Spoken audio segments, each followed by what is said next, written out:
अहो, खरं सांगू, आज मी खूप खुश आहे. अहो, का म्हणून काय विचारता? आज निळकंठ भाऊजींचं लग्न ठरलं ना.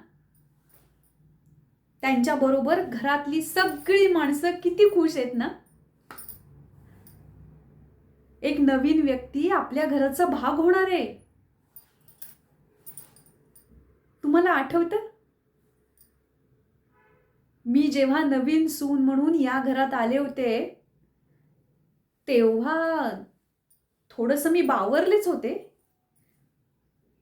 पण तुम्ही, बाबा, सासूबाई, निळकंठ भाऊजी, तुम्ही किती चांगली माणसं आहात ना. मला परकेपणा अजिबात जाणवू दिला नाही.